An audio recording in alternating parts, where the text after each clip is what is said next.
This is an On the Ice and Behind the Benches podcast on the Sports for Beginners podcast feed. CNT Radio will never give you up. They will never let you down, nor will they run around or desert you. So join Nick Astley for The Melting Pot every Saturday on CNT Radio. Hang on a minute. He's not Nick Astley. Oh, jings, I've done it wrong. Anyway, just join Nick for The Melting Pot on CNT Radio.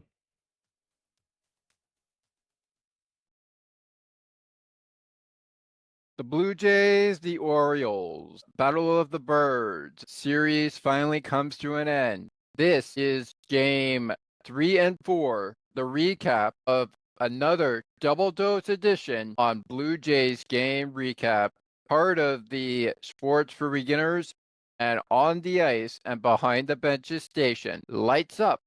Let's go. Welcome to Sports for Beginners. This is the show where I cover the Pittsburgh Penguins, Toronto Blue Jays, and take you on a journey through the world of sports. From the fans' perspective, here is your host, Scott McGregor. Let's have some fun.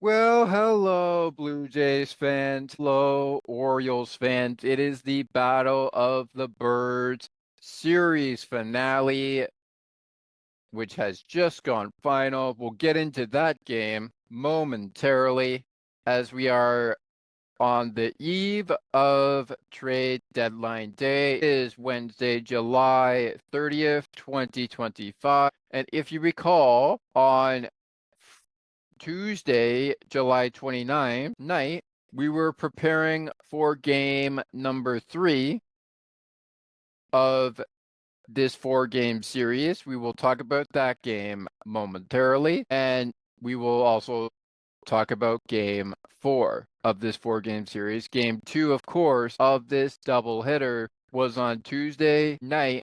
Brandon Young was the first pitcher for the Baltimore Orioles in the nightcap, and it was Easton Lucas who was the first pitcher to greet Baltimore Oriole hitters in the Toronto Blue Jays side of the baseball field. Now, there were some trades that happened hours before the game, but we'll talk about that before the show is up.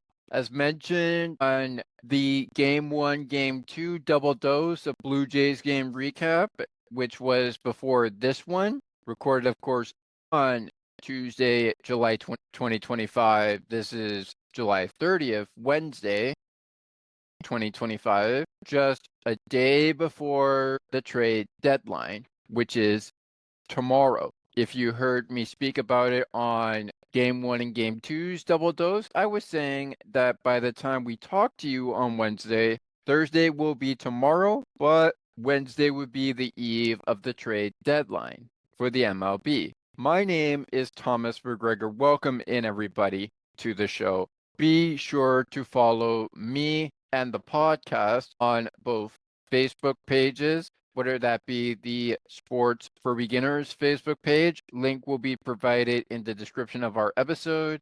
And of course, the On the Ice and Behind the Benches is Facebook page, which is going through some updates, but we will dive into that if there is time, if you want to know about that. The afternoon games for Wednesday, July 30th, 2025 are currently underway. The ones before the games, of course, that have gone final, meaning the morning games, like the Detroit Tigers and, of course, the Boston Red Sox, who were also playing in daytime game. We're going to reveal those scores for a little bit of a scoreboard update. Just before we get into game number 3 of this 4-game series, which was Easton Lucas versus Young and the Baltimore Orioles. And then we'll dive into game 4 of this 4-game series earlier this afternoon. That got started at 12:05 at 12:35 p.m. Eastern, 11:35 a.m. Central, 10:35 a.m. Mountain, and of course, 9:35 a.m. Pacific. The rest of the times for those matchups that we have talked about, or we will be talking about in just a few segments time. But wow, was it ever a interesting one. The Blue Jays coming into the series took 3 out of 4 against the Tigers, and the Orioles coming into the series took just 2 out of 3 against the Colorado Rockies. Kind of the same sort of thing that happened with the Blue Jays when they were coming into the Tigers series, where they took 2 out of 3 against the Yankees, and the Tigers got swept by the Pirates all 3 games. The only difference is when the Blue Jays took 3 out of 4, I should say, the Tigers, the Rockies took 1 out of 3 against the Orioles, and the Orioles took 2 out of 3. So that's the only difference. And also, it should be noted that as we were in the Tigers series, the Orioles drew it up kind of the same way. The Blue Jays had it in their series against the Tigers, but this was, of course, 4 games against the Cleveland Guardians, with them taking it 1 out of 4 over the Cleveland Guardians. And of course, the Guardians took it 3 out of 4 with 3 victories, a chance to sweep the Orioles at home, and they could not do so. So coming into Colorado, the Orioles had picked up a victory on July 24th, which of course was Thursday. And then, of course, the Baltimore Orioles lose Friday, but take Saturday and Sunday's game against the Colorado Rockies. All right, so enough said about that. Before we take our first time out of Blue Jays game recap, it is about time to dive in to the topic of conversation in which the Blue Jays and the Orioles meet for the first and final time at the Camden Yards in Oriole Park. Now, before all of this can go down, it should be noted that John Schneider and George Springer came to agreements after the 11-4 loss on Monday. It was not a good idea to play George Springer in the doubleheader and the rest of the series. Good move, bad move, I don't know. I think it was a good move for the team, but you guys can let me know what you think. The doubleheader finished with a short score after the Orioles took 2 out of 4 against the Blue Jays, beating them in the makeup game for April 11, 2025 by a score of 16-4. So 16 runs to 4 runs for the Blue Jays, 16 runs Orioles, 4 runs Blue Jays. And coming into the nightcap, it would be up to the bullpen of Jeff Hoffman and, of course, the bullpen winner for the Baltimore Orioles, Andrew Kitteridge, to get things up in their favor. Let's talk about Game 3 of this 4-game series.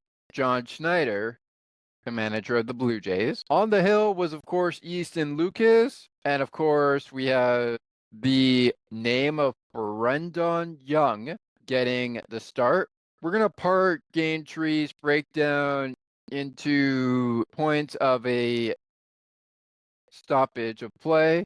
But as we do that, we will go over the score line. So let's go over the score line before we take our first time out of the program. With this in mind, we will dive in to how the runs got scored. But here you go. It was the first clean baseball of the 4 games where both teams committed no errors. For the Blue Jays, they brought in 8 hits to bring in 2 runs. For the Orioles, they brought in 7 hits on 3 runs. The winning pitcher is Andrew Kitteridge, his record 2-2. The losing pitcher is Jeff Hoffman, his record coming into this game, 6-3. His record coming out of this game, 6-4. Goes to Corbin Martin, his first of the season. And when we come back, now that we've dived into that, we will get into how all of this transpired, where the Blue Jays heading in to the series finale were 63-46 going into the series finale. Meanwhile, the Baltimore Orioles picked up their 50th win and have 58 losses. So 50-58, the record for the Baltimore Orioles heading into game 4 of this 4-game series, originally a 3-game series. Back with how the Orioles took the 3rd game and the 2 games in the doubleheader Tuesday of this 4-game series. After these words from On the Ice and Behind the Benches' station and our friends who are making our day brighter, one song at a time, CNT Radio on Sports for Beginners, the podcast. Blue Jays game recap, Game 3 breakdown continues next. Stay with us. CNT Radio will never give you up. They will never let you down, nor will they run around or desert you. So join Nick Astley for The Melting Pot every Saturday on CNT Radio. Hang on a minute. He's not Nick Astley. Oh, jings, I've done it wrong. Anyway, just join Nick for The Melting Pot on CNT Radio.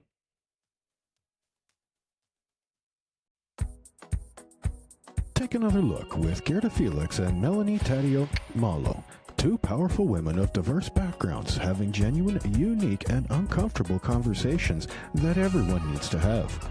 Join Melanie and Gerda for conversations about what is missing from human connections.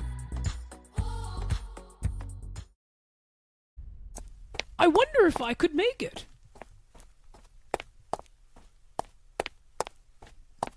It's almost getting to 8 o'clock p.m., and I am still a few more steps away from home to get to my computer to listen to CNT Radio's Cosmopolitan Culture Club.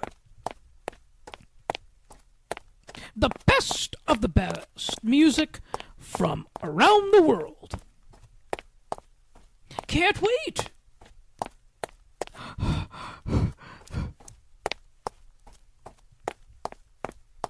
I think I made it.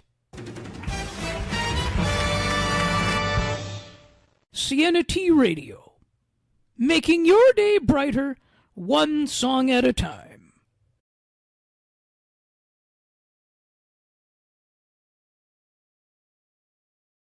Baltimore Orioles, Blue Jays, it's the Battle of the Birds. This is game 3 of a 4-game series set. This is double dose 2 of a doubleheader on the Ice and Behind the Benches and Sports for Beginners. It is Blue Jays game recap. I am your host, Thomas McGregor, and we have one more game once we're done with game 3 of this series and game 2 of the doubleheader. We've already broken down, before we got to the beginning of game 3, is piece, the pitching matchups, of course, Easton Lucas and Brendan Young. Those are the pitching matchups.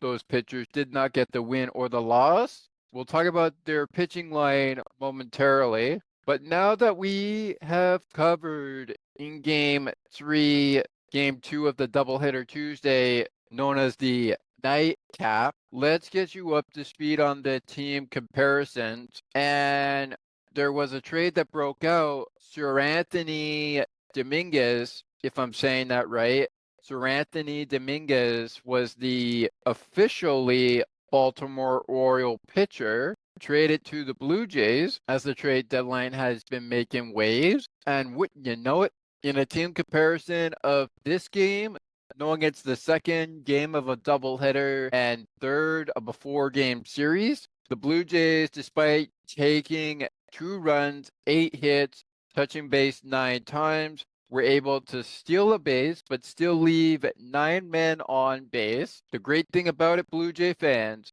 although they lost, in the nightcap, a second game in a row, third of this series. They did not commit an error. Meanwhile, for the Baltimore Orioles, despite not making an error, they left 7 men on base, stole 2 bases, touched base 11 times. And while both teams did not hit the ball out of Oriole Park, Camden Yards, whatever you want to call it, they, unlike the Blue Jays, had 7 hits and 3 runs. Top performers and player of the game coming up momentarily in game number 3's breakdown.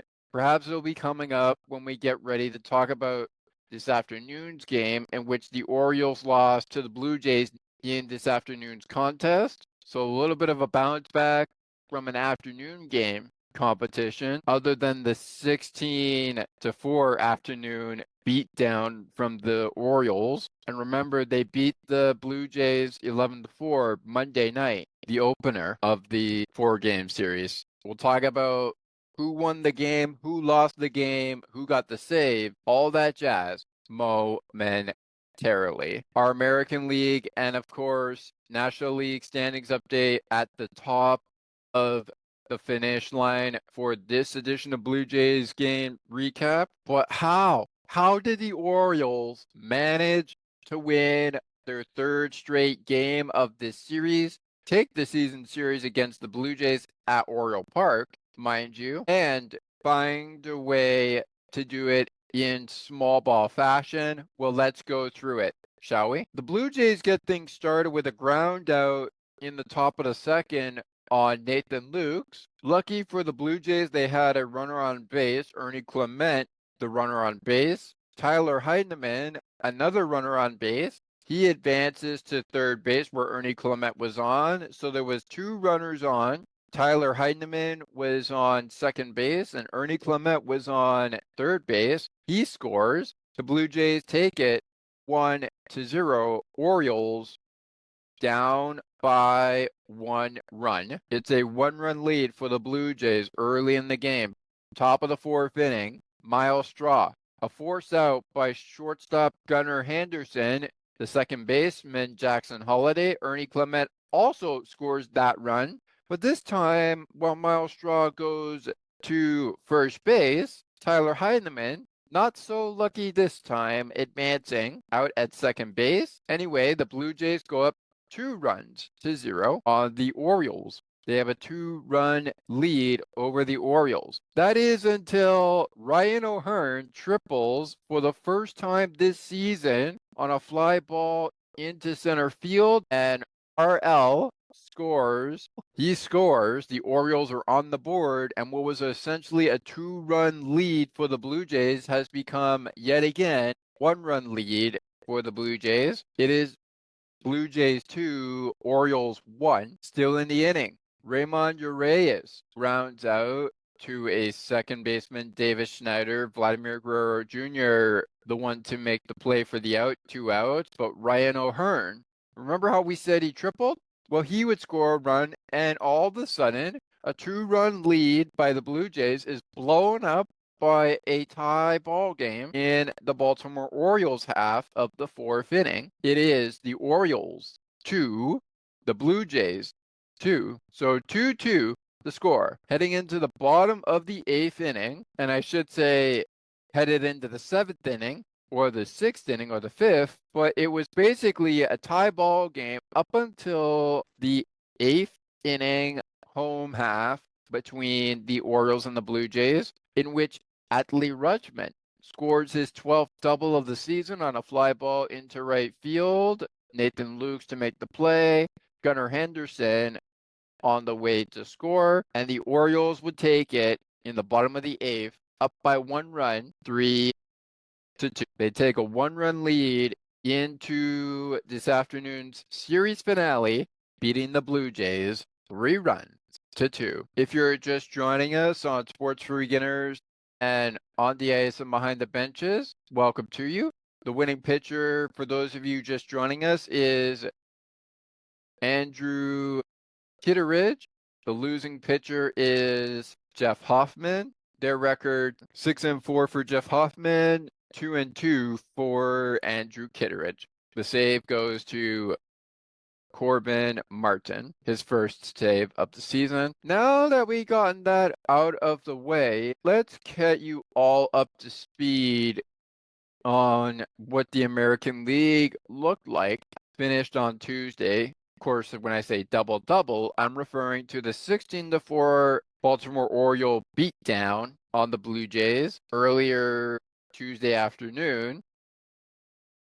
And then I'm referring to the game that we're talking about going into the series finale in the nightcap, of which the Orioles didn't leave a beatdown on the Blue Jays as big as they did in the first two games, but still managed to pull out the victory. Where, as I said in the first double dose recap, if the Blue Jays had this in a 3-game series, they were trying to avoid being swept by the Baltimore Orioles. That is not the case, but it very well could have been the case earlier this afternoon going in to Wednesday's ball game, where Jose Barrios and Dean Kay were on the mound. Game 4's breakdown in just a matter of minutes from now. But before we get there, let's take you into the American League and remind you of who else was playing and how those games shaped up into today's standings that will be changed by Thursday, with the Orioles and the Blue Jays as it currently stands now for the Blue Jays and 50-59 for the Baltimore Orioles in terms of the record. How did the American League East treat the Blue Jays losing to the Orioles as far as other games go? Well, so far so good. If you're the Twins, not so much, because the Red Sox end up beating the Twins 8-5 in that game. The Yankees make a battle against the Tampa Bay Rays, who are now tied in wins and losses record for themselves. The Tampa Bay Rays now currently at 54 wins and 54 losses. The Boston Red Sox at 58 and 51 going into Wednesday. The Minnesota Twins are at 51 with the loss to the Boston Red Sox 8-5. Both teams committed 2 errors and each tallied 10 hits. But Boston had 8 runs, which is 3 more than the Twins had. The Yankees beat the Rays. Their record is now 58, 58, and 49, I should say. So it is 58-49, the record for the New York Yankees. So they do pick up a win. And speaking of wins in the American League, the Detroit Tigers, after taking 1 out of 4 against the Blue Jays in Comerica Park, seem to be taking care of business against the Arizona Diamondbacks. Remember, that was a 3-game series that we talked about during the Tigers recap before we got to double-hitter recaps on Blue Jay game recaps, including the one that we just brought to you ahead of Game 2 of the doubleheader Tuesday, Game 3 of the 4-game series. They win that game against the Diamondbacks and go 63-46 with a 12-2 victory over the 51-57 Arizona Diamondbacks. And as far as Detroit's division is concerned, the Cleveland Guardians, were they in action last night? I do believe they were. They take it to the Rockies and are currently 53-54 going into their final game of the series against the Rockies, I believe. 10-4, the final. Guardians over the Rockies. Elsewhere, the Braves get their butts kicked, or so they thought, as they find a way to win with Seth Lugo on the mound, and it would be a 9-6 final in favor of the Royals over the Atlanta Braves. That record, 53-55 for the Orioles, or for the Royals, I should say, and 45-61 for the Atlanta Braves. All right. Let's get into the 3-2 finale, player of the game and top performer of the game. We'll start with the top performers of the game. It is indeed Brendan Young with 6 innings pitched, 6 strikeouts, 2 runs allowed, 6 hits allowed. Tyler Heidemann does make the top performer list for the Blue Jays with a perfect 3 for 3 at bat. He did walk, but the rest of the time he was either singling, doubling, or just finding anything to get on base. Had the Orioles in a 2 for 2 game with a walk. He got hit by a pitch, but did drove in a run. Of course, HBP, that's short for hit by pitch. I know it's kind of silly to do HBP, but that's what it stands for, hit by pitch. Adley Rutschman is the player of the game for the Baltimore Orioles, and I think I would say it's kind of a bittersweet player of the game. He went 1 for 4, had a double, an RBI for the player of the game. I would say it's kind of a bittersweet one for Adley Rutschman, but nonetheless, that is your player of the game. A little later in the program, we're going to shift gears over to the Toronto Blue Jays as player of the game for game number 3 of this 4-game series. But just before we get there, we are going to take another time out and switch gears going into game number 4's breakdown, in which the Blue Jays and the Orioles played one more day game amidst the trade deadline. To talk about Seranthony Dominguez, and who else got traded, plus Game 4's breakdown, all coming up next with the American League Standings update and National League Standings update still to come. You're listening to Blue Jays game recap on the Ice and Behind the Benches and Sports for Beginners. Back right after these words from both stations. Stay with us.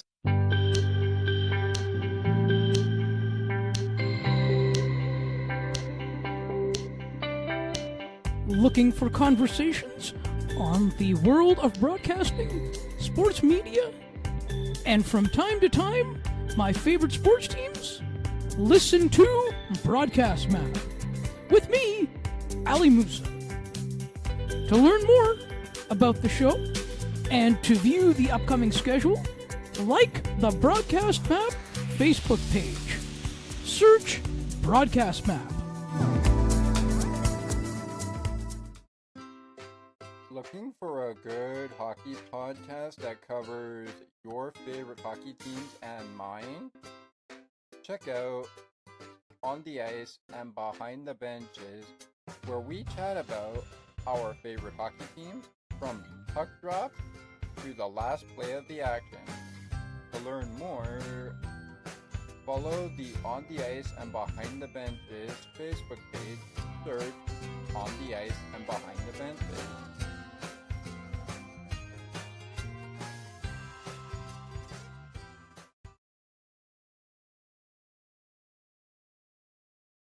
All right, Blue Jay fans, Baltimore Oriole fans, welcome back into Blue Jays game recap here on the Ice and Behind the Benches and Sports for Beginners. I am your host, Thomas McGregor. This is the second of 2 double doses for Blue Jays game recap. We already talked about the second of the Tuesday doubleheader, which began Tuesday afternoon and wrapped up Tuesday evening. First pitches at 12:35 p.m. Eastern time for the afternoon, and the evening first pitch with the evening time was 6:35 p.m. Eastern time. Now, let's talk about the afternoon game and the series finale between the Battle of the Birds between the Blue Jays and the Orioles, in which the Orioles were 1 game away, just like the Blue Jays were 1 game away against the Tigers when they were in Comerica Park, from sweeping the Blue Jays at Oriole Park in Camden Yards, home of the Baltimore Orioles for this season. Jose and Dean, your starting pitchers for both the Blue Jays and the Baltimore Orioles. If you can see, they're the teams we are talking about. They're on the sides of me. On the right is the Baltimore Orioles logo. On the left is the Toronto Blue Jays logo. Maybe it's on the right of your side for the Blue Jays, on the left of your screen for the Baltimore Orioles. We could chat about that some other time. As mentioned before we went to break, we will do an American League standings update and National League standings update before the show is up. But because it's trade deadline week, there are a lot of trades that have come out, including one that's making a lot of noise today, as Rogers, a guy by the name of Rogers, is making waves throughout this deadline. Before we even talk about Rogers, Tyler Rogers is the name. It is Duran finalizing a deal with the Phillies, and Twins closer Jorhon Duran, sources are telling MLB.com's Mike Vincent. Maybe we'll dive into that news before we wrap up the show. This news just coming in right now. So it looks like Jorhon Duran, the Twins closer, is on his way to Philadelphia. But is that going to be official? Right now, it looks like it will be official. They're also showing Tyler Rogers' interest in a Mets trade, which the Mets will acquire Tyler Rogers from the Giants, sources are telling people. Taylor is also on the move, according to the Twins. There's a lot going on. Maybe we'll have a trade deadline show separate from Blue Jays game recap on Sports for Beginners, and maybe we'll do one, even though it's a hockey show on the ice and behind the benches. Maybe we'll do one for the MLB, given the news that's been breaking today. Maybe we'll do one on the ice and behind the benches. All right, back to the matter at hand. Game 4 of this 4-game series, the series finale as it's called.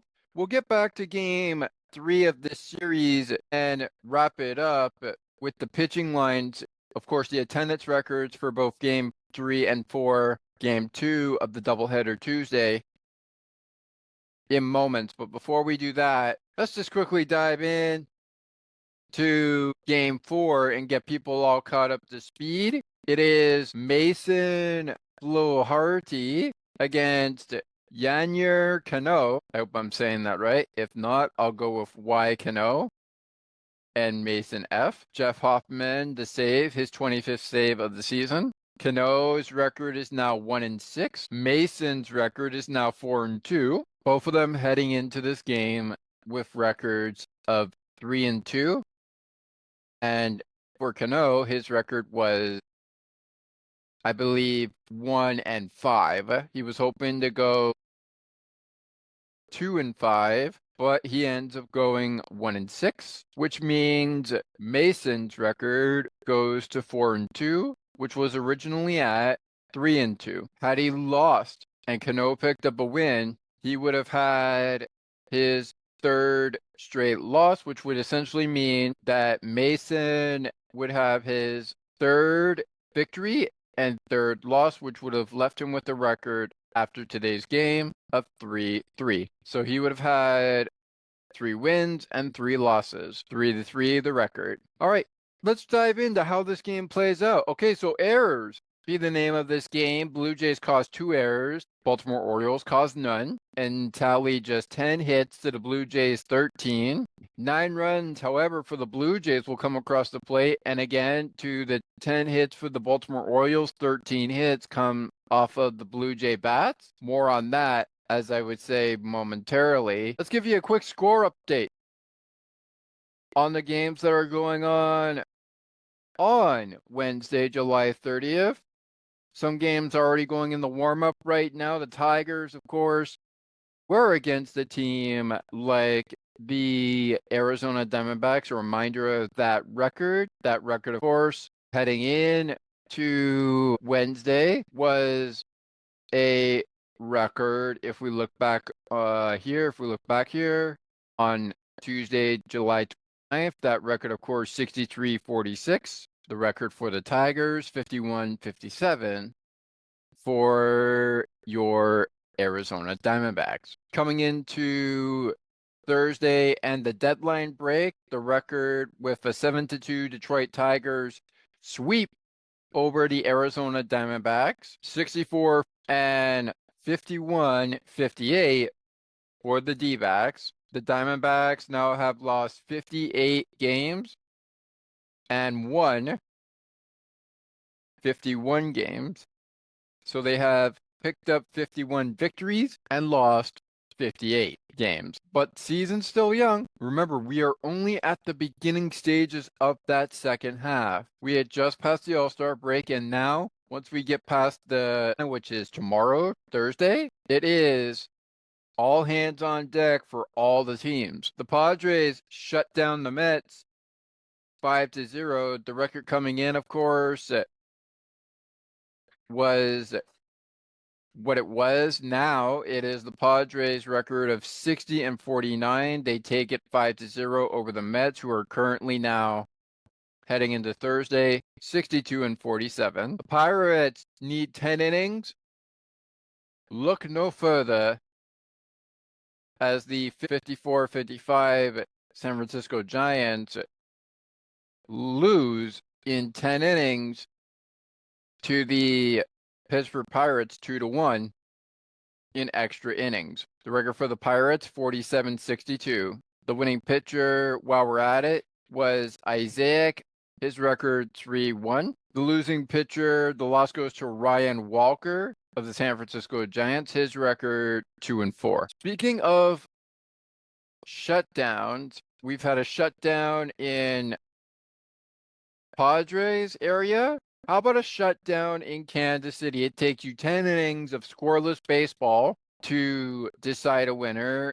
And by the 10th inning, the Royals will walk it off against pitcher Daysbel Hernandez. His record 4-2 right now. And their pitcher Sam Long will come out on top to beat the Braves 1-0 on just 5 hits, 3 hits total for the Royals, but that's all they need is the 1 run in the bottom of the 10th inning. They walk it off and they take care of business against the now 45-62 Atlanta Braves. The 45-62 record Atlanta Braves hope to better themselves in their next game, their next series following the trade deadline, which is of course tomorrow. And the Kansas City Royals improved to that is their record heading into Thursday. The Astros know what's at stake with their division, so you can bet they ain't gonna come out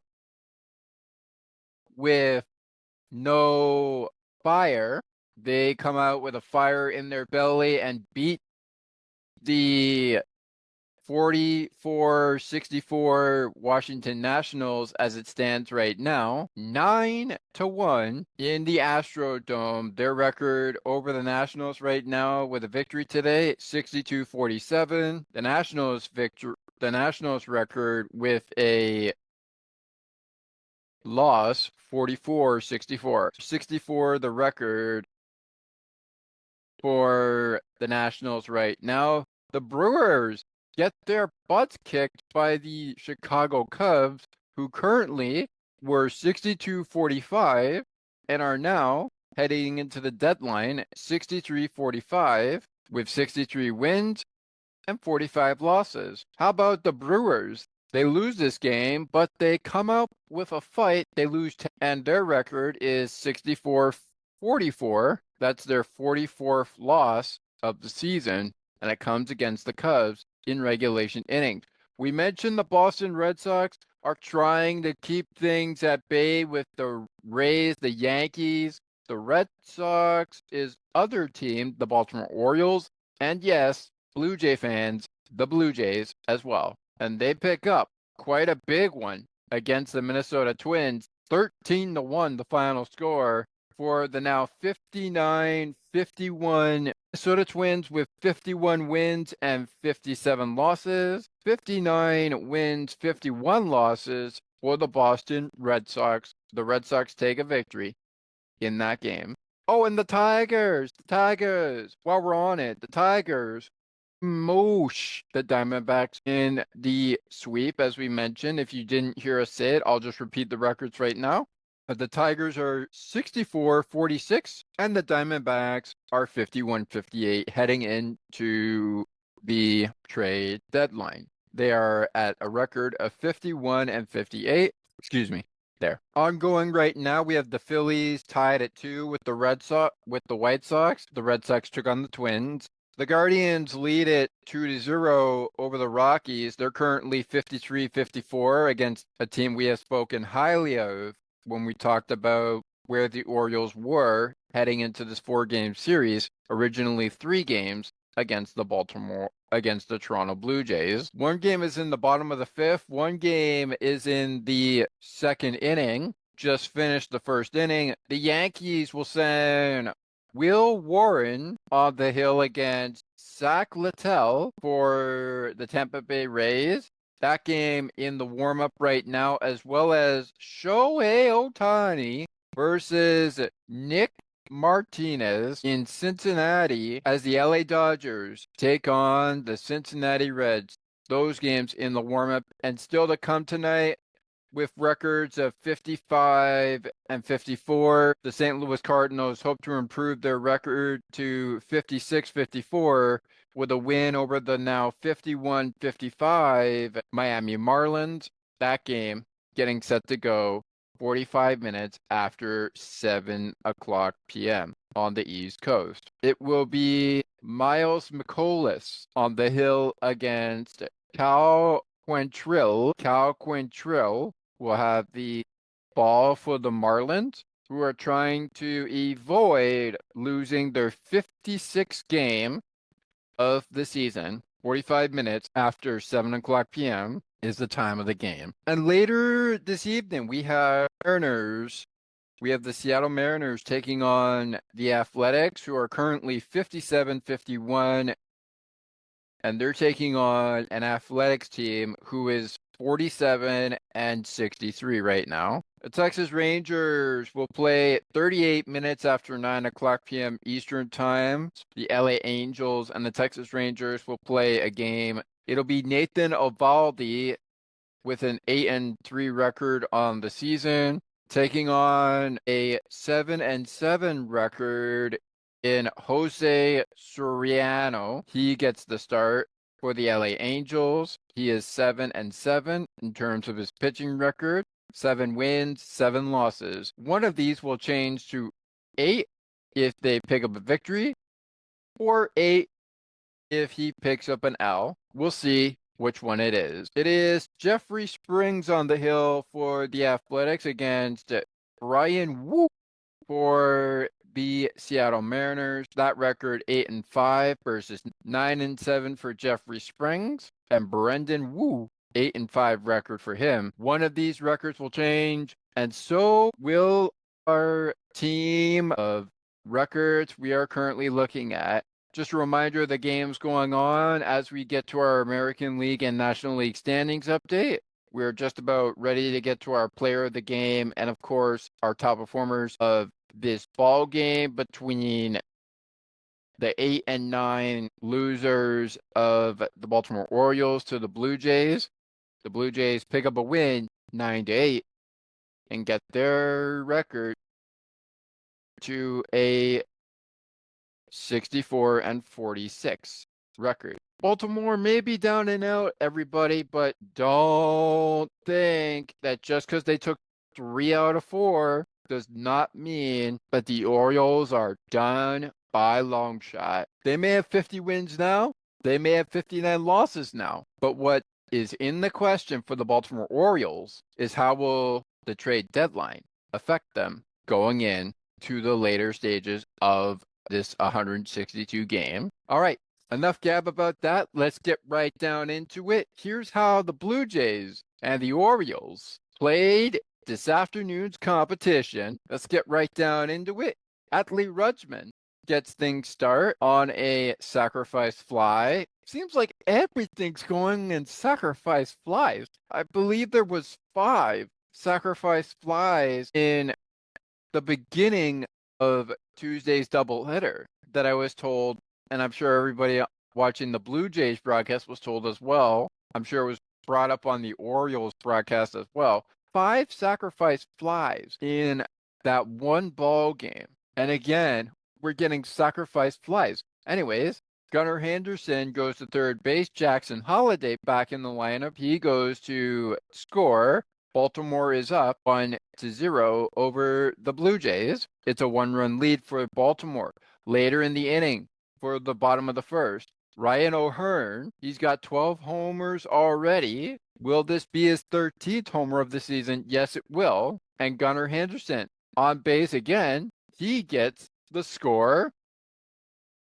This time around, Ryan O'Hearn will score as well. It is a fly ball right into right field, no doubt about it. Bye-bye, see you later. On top of the second inning, the Blue Jays down by a 3-run lead over the Baltimore Orioles. It's Baltimore. Miles Straw says, anything you can do, Ryan O'Hearn, I can do.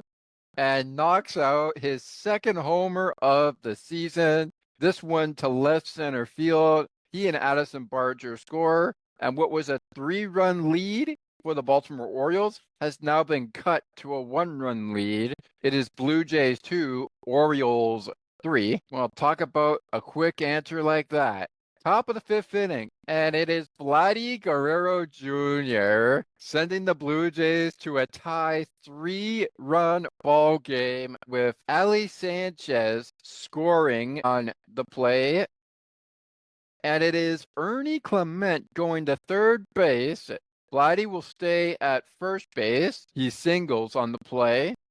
The Blue Jays have tied the game. It's Blue Jays 3. Oh, what has happened?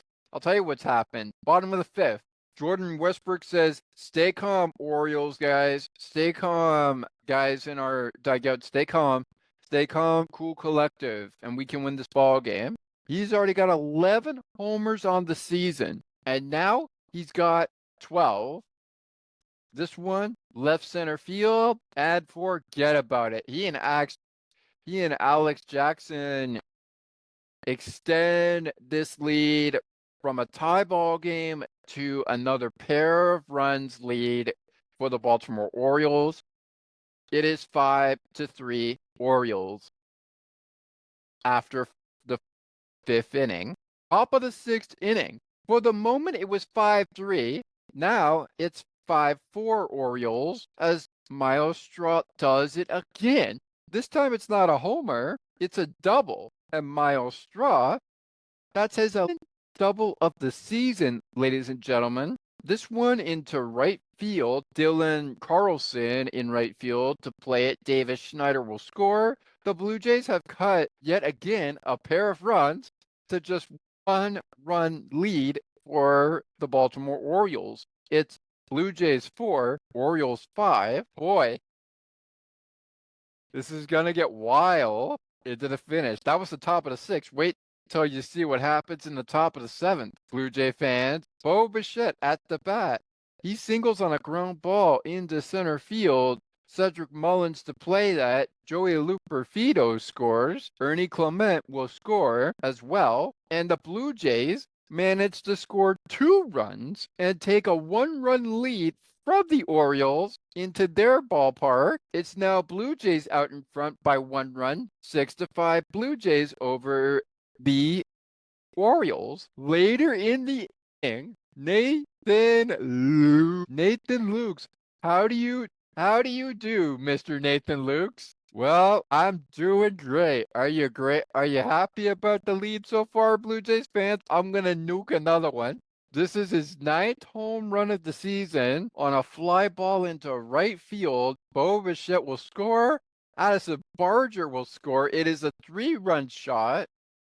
Addison Barger, Bo Bichette score, and so will Nathan Lukes. And the Blue Jays have taken a 1-run lead of 6-5 into a pretty big run lead with 3 runs crossing the plate, 9 in total. It's 9-5 Blue Jays over the Baltimore Orioles. Somebody woke up the beast. I wonder who that was. Anywho, with the 9-5 lead for the Blue Jays, That's a 4-run lead for the Blue Jays against the Orioles. And that was your 7th inning for the Toronto Blue Jays. Bottom 7. Things getting really, really interesting. Gunnar Henderson singles on a line drive. Joey Luperfido, Jackson Holliday will score. Joey Luperfido, the left fielder at this time, and Jordan Westberg with the single will go to third base. Runners at the corners for Gunnar Henderson, who will go to first base. And then, here we go, Blue Jays fans. Here's what the Yankee fans are living and we are finding our way back to. And I am very, very sorry. I mean no disrespect to Yankee fans and I mean no disrespect to all of our Blue Jay fans, but here's where things get wild. Adley Rutschman at the plate. He reaches on a fielding error by Ernie Clement. Jordan Westbrook will score. Gunnar Henderson will go to third base. And Adley Rutschman thought he had a single, but he will go to second base on the air. The Blue Jays have had their lead from 4 cut to 3. It's now a 3-run lead for the Blue Jays, 9-7 the score over the Baltimore Orioles. A batter later, Colton Cowser. He is in the game. He walks. Gunnar Henderson will score. Adley Rutschman will go to third, and Ryan O'Hearn will go right to second base. Colton Cowser gets the nice little free base, and all of a sudden, the Blue Jays' 3-run lead is down to 2. It's a 2-run lead for the Blue Jays, but that seems to be all they would get as Blue Jays fans. We all love this guy. Well, some of us do, some of us don't. But no matter what you call it, it's closing time, and Jeff Hoffman comes in and delivers the big 1-2-3 inning to shut down the Orioles by getting Gunnar Henderson to ground out to Ernie Clement, a flyout by Adley Rutschman, and then Ryan O'Hearn was going to try to get on base, but Jeff Hoffman, 1-2-3 ball game, strike out for Ryan O'Hearn, and the Blue Jays avoid the sweep just like the Tigers did at Comerica Park. They avoid the sweeping brooms of the Baltimore Orioles and take it 1 game out of 4. And by goodness me, was it a big one. There were 5 pitches thrown. Let's capitalize on that while we're talking about this strikeout. So there were 6 pitches in total. The first 2 was a called strike and then a foul ball. Then there were 3 balls thrown, the 3rd, 4th, and 5th pitch. The 4th one was way outside the strike zone, and so was the 3rd pitch. The 5th one was about close to the strike zone, but didn't really get it there. Ball game. And the Blue Jays fans, I'm sure, were pretty happy that the Blue Jays did not get swept 4 games in Oriole Park. All right, let's take a look at the Blue Jays and Orioles schedule, what it looks like after the deadline, and we'll remind you of what the series has looked like elsewhere with our American League standings update and National League standings update on the other side, a Blue Jays game recap. But just before we get into our player of the game and top performers of the game, here we go. Starting with the Blue Jays, it's a quick trip home to face the Royals for City Connect Fridays on Friday, August 1st. Then join us for some Saturday afternoon dome baseball between the Kansas City Royals. First pitch will fly at 3:07 p.m. Eastern Time, 2:07 p.m. Central Time, and I believe that will be a 1:07 p.m. Mountain Time start with a 12:07 p.m. Pacific Time start. The series wraps up on Sunday with Junior Jays Sunday for all the Junior Jays. And if you were afraid of coming to the early Junior Jays ball game, where it was 9:30 in the morning for the outdoor program, I got good news. You don't have to worry about coming so early next time, because this Junior Jays Sunday is scheduled to throw first pitch at 1:37 p.m. Eastern Time, 12:37 p.m. Central Time. 11:37 a.m. Mountain Time, 10:37 a.m. Pacific, which means the outdoor program will get started at 10:30 in the morning Eastern Time, with the first pitch flying at 1:37 p.m. Then it's off to Colorado for 2 night games, Monday and Tuesday. We'll have it for you here on the Ice and Behind the Benches and maybe Sports for Beginners. 2:10 p.m. Central Time, 1:10 p.m. Mountain, and 12:10 p.m. August 6th. And the Blue Jays hit night owl action until Sunday with a 10-10 start against the LA Dodgers beginning Friday night, August the 8th. Then it's a 9-10 start for the LA Dodgers on the East Coast on Saturday. And then the Dodgers and Blue Jays will wrap up their series at 4:10 p.m. Eastern Time, 3:10 p.m. Central Time, 2:10 p.m. and 1:10 p.m. Pacific in LA, where the Dodgers and the Blue Jays will play the last of their 3-game series before the Blue Jays come home for another 6-game homestand with 3 against the Cubs and 3 against the Rangers. So another series, bite the dust, and wouldn't you know it, it'll be a 6-game homestand and a 6-game road stand beginning before and after each other. The Rockies will be the first of a 6-game homestand for the Blue Jays, as they'll welcome the Chicago Cubs on August 12th for 3, and then 3 against the Rangers Friday night, August 5th. The Rockies road trip with the Blue Jays will include a road trip into Shohei Ohtani's area. So we'll get to play Shohei Ohtani in LA as the Dodgers take on the Blue Jays. That series begins August 8th. And it's a 3-game series, 25. The series with the Rockies will wrap up on August, which is Wednesday. And then the Blue Jays will travel to Los Angeles to play the Dodgers Friday, which will wrap up on Sunday. And then, of course, the Blue Jays make their way home with 3 against the Cubs and 3 against the Rangers. Let's take a look at the Orioles' schedule. Looks like this. The Cubs will have 3 with the Orioles coming out of this deadline, I should say.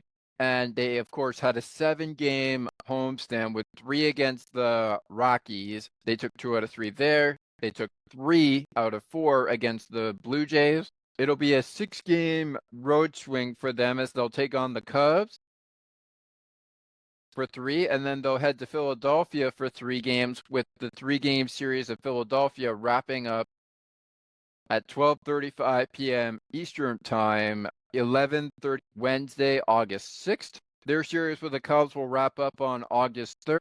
And the Phillies, of course, the series with the Orioles and the Phillies will begin on Monday, August 4th, before they trend home for 6 games, 3 against the Athletics and 3 against the Seattle Mariners. Beginning August 12th with the Seattle Mariners, and August 8th with the Athletics. Days off on Monday, the 11th of August, and Thursday, August 7th, for the Baltimore Orioles. They will then have another 6-game. They will then have they have 3 against the Astros. It'll be a 5-game road swing with a short Boston Red Sox trip to Fenway Park, as they'll play 2 with the Red Sox and then make their way home for a battle of the ages. It'll be 4 against the Astros and 4 against the Boston Red Sox. So just when you think the Red Sox will be done with the Orioles after the 2-game road swing at Fenway Park and the 3 games against the Astros, you thought wrong, Orioles fans, because you'll get the Red Sox Monday, August 25th at Camden Yards, and August 28th, which is a Thursday, for not 1, not 2, not 3, but 4 games after playing 4 beginning Thursday, August 21st, ending Sunday, August 24th against the Astros. And if you're one of the first 15,000 fans of the ballpark and are interested, 5:30 Eastern, get there quick, because the Cowboy hat is up for sale that week the Astros are in town. Not interested in that? How about some healthcare appreciation night? Or maybe you're a Jim Palmer and would like a replica jersey of Jim Palmer himself. Be one of the first 20,000 fans at 5 o'clock p.m. before the gates open, I should say, to receive yourselves a Jim Palmer replica jersey. Lots of great action still on the way, but not very many months left. We are 1 month away, ladies and gentlemen, from October baseball. And you know what that means, hockey fans? We are 1 month away from the preseason getting going, and soon the 2025-2026 NHL season will be on the way. The 82 game schedule for all 32 teams is set. What will it look like when we play more than just 82 games? We'll just have to stick around the NHL for more updates. Perhaps they'll be provided during the season. All right, we do get near our final break of the program, but just a quick check-in here as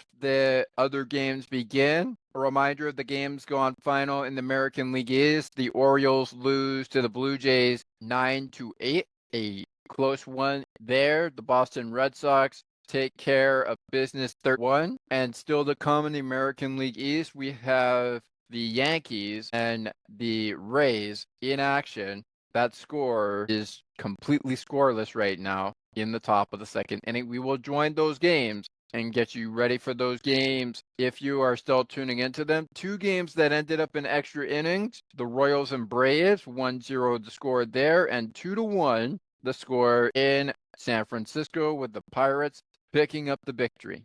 Will any other game go to extra innings? Who knows? We will take a timeout, get ready for the trade deadline talk, and I'll provide, with the attendance records before the show is up, this series in a nutshell. We will talk about all of that next. Stay with us. The American League Standings update and National League Standings update when we return.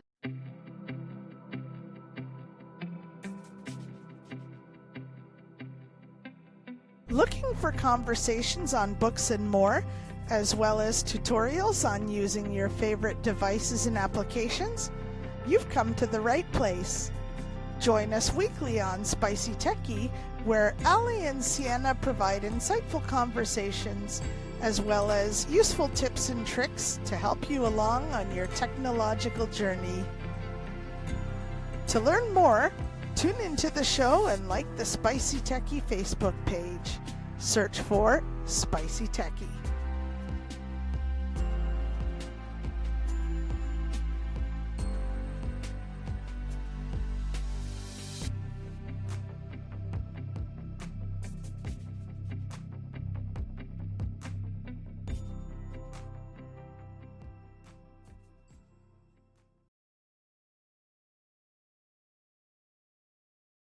Well, sometimes that's how the cookie crumbles. I mean, the Blue Jays and the Orioles are getting into that point where it's either postseason or look to next season. Right now, the Blue Jays and the Orioles, well, they're pretty much in the look to next season or postseason work. Let's have a look at the standings here. It's the American League Standings update. We'll get to the National League Standings update. I get to my thoughts on this series. But with the Tampa Bay Rays and the New York Yankees underway right now, just a reminder of where those records are at currently. They are currently against each other. And just a reminder of where they're at. The Blue Jays are currently 4.5 games up on the New York Yankees, just 5 games up on the Red Sox, who currently are plus 1.0 games in a wild card spot. At 1.5 in the wild card, we have the New York Yankees, still in the wild card spot, but very much starting to move at a great pace, which could be disastrous for the Toronto Blue Jays right now. Moving on, the Boston Red Sox pick up their second win, which of course is today. and they're getting ready for a series with the Astros August 1st, as they have just finished their last game before the trade deadline. 59-51 is the record for the Boston Red Sox at 59-51. That is their record. The Tampa Bay Rays are currently tied in wins and losses for this season. They have 54 wins and 54 losses. Currently just 9 games back of the Blue Jays and of the division leaders, but 3 games out of a wild card. And I don't know if people have heard it already, but trade deadline news was breaking as we inch closer to the trade deadline with Danny Jansen, a former Blue Jay, now Tampa Bay Ray former teammate. He's made his way to the National League, and he's currently with the Milwaukee Brewers as we sit here awaiting the deadline to be over. He left the team, who is now on the verge of trying to take matters into their own hands against the New York Yankees at 3 games out of a wild card, 9 games out of a division. The Baltimore Orioles, despite losing to the Blue Jays, as far as wild cards are concerned, they aren't too damaging out of the wild card. They are just 7.5 games out of the wild card. And while they may be 13 games and a half out of the division, things will change for the Baltimore Orioles if they continue to pick up wins. Their next series, I believe, is against the Chicago Cubs, which will begin on August the 1st.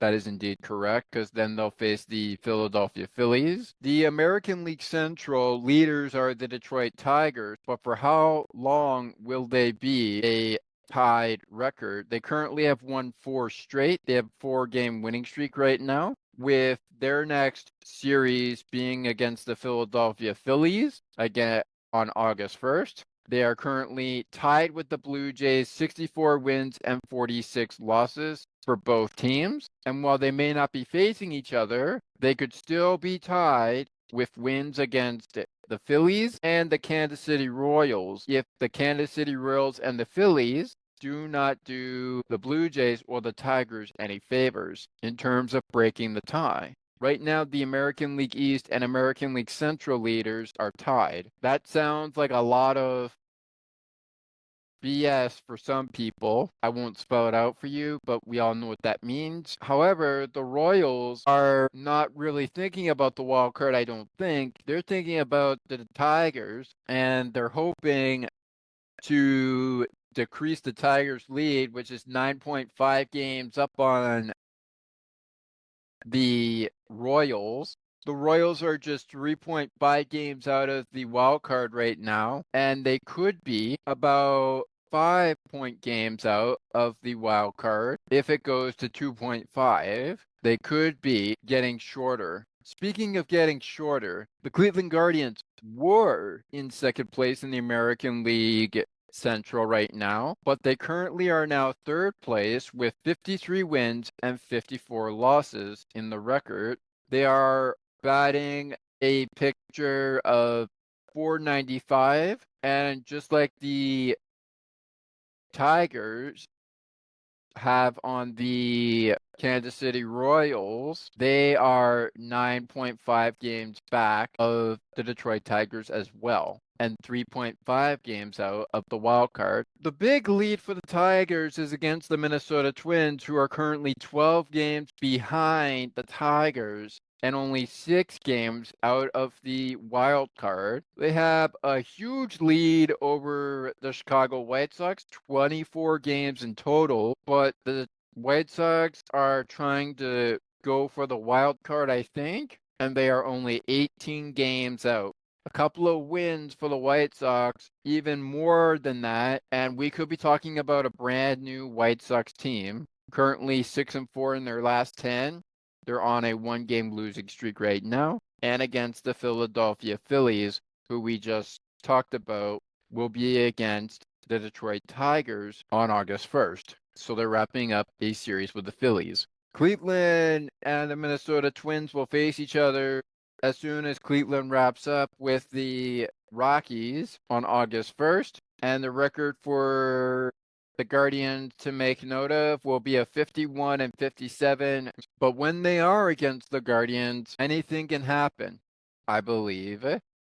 The American League West leaders are the Houston Astros for now, but it doesn't look like that will be the case heading out of the trade deadline. As look out, here come the Seattle Mariners, just 4.5 games back of the Houston Astros, and right there with them in the wild card race is the Texas Rangers, just one game out of the wild card race and only 5.5 games out of the division. So here comes trouble for Houston. In other words, Houston, we may have a problem. They currently sit at 62-47 and begin a record with the Boston Red Sox, who are currently 59-51. That will begin on August 1st after the trade deadline is done. And in their last 10, they are 5-5 with 2-game winning streak to speak of. They can easily move it up,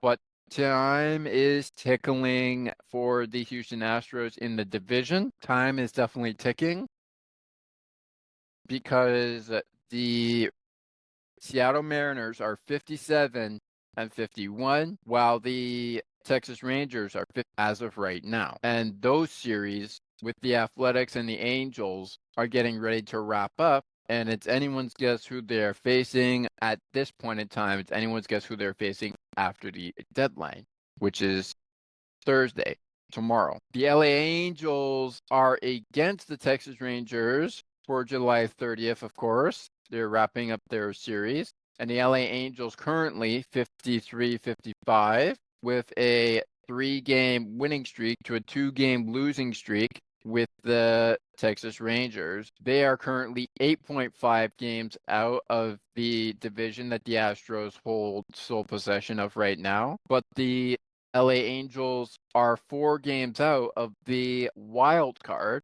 The Athletics are making some noise apparently in the wild card race, just 11 games out of the wild card race and only 15.5 games out of the division. So that would mean if you look at wild card race for the American League as it stands right now, as of 6:46 p.m., that would mean that the leaders are currently, the Central and East are currently tied. Both are on a winning streak, 4 for the Tigers, 1 for the Blue Jays, 2 for the Astros as of right now. Those leaders have finished their games and are ready for series against the Royals, the Red Sox, and of course the Phillies. Meanwhile, the Yankees and Tampa Bay are fighting each other for the sole possession of the spots in the American League East. The Tampa Bay Rays may be 3 games out, but they may be 2 games out of the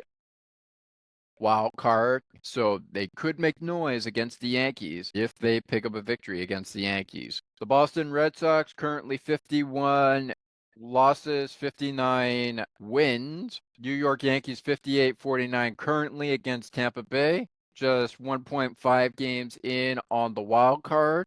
They hold the first wild card spot, but are coming for the Blue Jays is American League East division, so hold everything, baseball fans. The American League East could be back up for grabs soon. The Yankees are coming for it. The Boston Red Sox, well, they're 1 game into the wild card race at 59-51, but they could be after the American League East as well, so we'll see what happens there. Seattle is 57-51.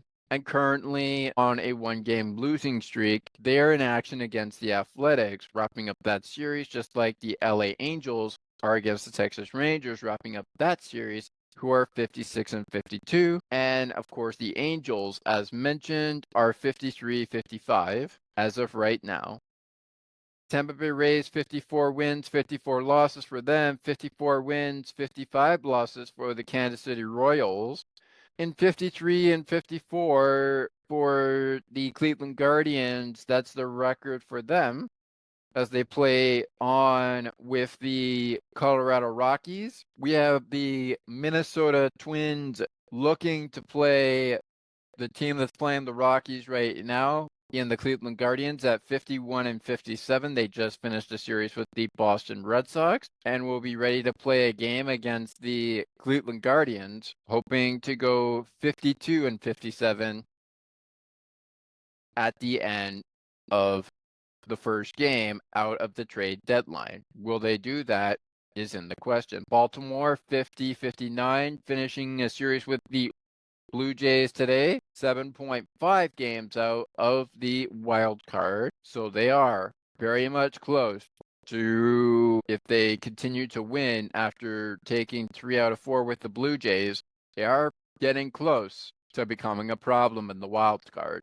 In other words, they are getting hot. The Athletics, same here. They may be 11 games out of the wild card right now, but they are on a 1-game winning streak right now as they play Seattle, who is fighting to stay in that wild card race at 57-51. Series wraps up with them. It's 47-63 versus 57-51. The record there. We'll see how those games pan out. They are 11 games out of the wild card, but they could be 10 games out of the wild card if they pick up a win against the Seattle Mariners today. And the White Sox are currently live with the Phillies with 39-69 being the record. That, of course, is our record for them. And we'll have, of course, the Phillies record coming up for you in the National League momentarily. Standings update, that's coming up. But now let's dive in to the finish line here and get ready to take our last break of the program. Let's talk about this series, okay? Let's talk about it. Going into this series, Blue Jays were coming off a 3 out of 4 against the Tigers in a 4-game series of which they almost swept the Tigers, but it kind of fell. And maybe there's a reason for that. They come into Baltimore, who took 2 out of 3 against the Rockies. Let's reveal the pitching lines for Baltimore and Toronto, with Toronto taking it in this afternoon's ball game, 9-8. And then, of course, last night's nightcap for the Orioles was 3-2. Let's give you the attendance records really quick before we get into our last time out. For the Blue Jays, the pitching line for the Barrios was 4 1/3 innings pitched, gave up 6 hits, 5 runs, 2 runs, struck out 3 Orioles, and gave up 2 homers, did not walk a single Oriole. His ERA 3.84. How about Dean Kemp? He went a complete 5 innings, allowed 6 hits, 3 runs, which were earned, one of them a homer, struck out 5, walked 2 Blue Jay hitters. And then you go to Grant Wolfram, if I'm saying that right. He got an inning where he allowed a hit, a run, struck out a guy, but also hit a guy, walked a guy, I should say. His ERA 9.28. Yarnier Cano, if I'm saying that right. I'll just go with YC if I can't get that right. Y Cano. He goes about an inning and faces just 2 batters. He faces 2/3 of a batter, allows 4 hits, 5 runs, and gives up a homer. Does not walk a batter, but doesn't strike out a batter either. How about the man, Cade Stoll, or Cade S? I'll go with KS. KS as in the short forms for the name. How does he do this? He goes an inning and a third, giving up 2 hits, walking a batter, and giving up absolutely nothing. No home runs, just a hit or 2 and a walk. And then, of course, his ERA, 2.35. What about Andrew Kitteridge? He was in this ball game. He went an inning, struck out a Blue Jay, did not let anything by him. He takes care of that, and he makes sure that the Blue Jays do not tack on any more than just 9 runs. Same with Jeff Hoffman. He goes an inning, strikes out 1 Oriole. The Oriole turned Blue Jay Anthony Dominguez, or S. Dominguez, goes an inning and strikes out two of his former teammates. His ERA, 3.09. Brayon Fisher goes 2/3 of an inning. Brandon Fisher, Brayon Fisher will go, I'll just go with B. Fisher, goes 2/3 of an inning, strikes out two Orioles. His ERA, 2.53. Rodriguez goes 1/3 of an inning. His ERA as well, 2.53. Walks two walks two batters? Yeah, he walks out two batters, gives up a run, 3 runs, I should say, 2 of them earned, and gives up 3 hits. Mason, who got the win, goes an inning, allows a hit, strikes out 3.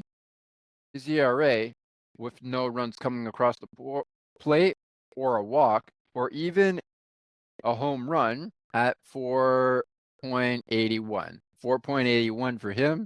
Brendan Little faces 2/3 of an inning and strikes out one batter with nothing by him. And then Jose Barrios, as mentioned, 4 1/3 inning, 6 hits, 5 runs, 2 earned, 3 strikeouts, 2 homers. His ERA, opposite Dean K, 3.84. That is the run average for a guy like Dean K and Jose Barrios' matchup, which started at 12:36 p.m. Eastern Time, in front of an attendance record of 17,049 fans in attendance. We will reveal those attendance records one more time for Game 3 and, of course, Game 4, which was this afternoon, momentarily. But taking us into our break, we'll go over Game 3 is pitching line with Eric Lauer and Brendan Young on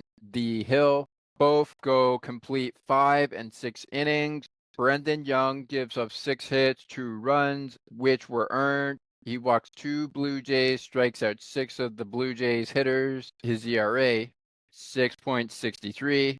The ERA difference with Eric Lauer, 2.68, is that he struck out 4 Orioles, walked an Oriole, gave 2 earned runs, and allowed 5 hits. Yadiel Rodriguez in this game, where he didn't allow a single hit but did walk a batter, his ERA, 2.21. Dominguez, oh, how the tables turned when you play with the Orioles and now you're playing against them. We'll talk more about his trade on the other side to wrap it up. He has a 1-pitch inning, strikes out 2 of his former teammates. His ERA, 3.16. That's not his ERA right now, but it was his ERA going into this afternoon's ball game, where the Blue Jays and him beat the Orioles and his former team 9-8. Yadiel Rodriguez, 2.21 his record of ERA. He walked a batter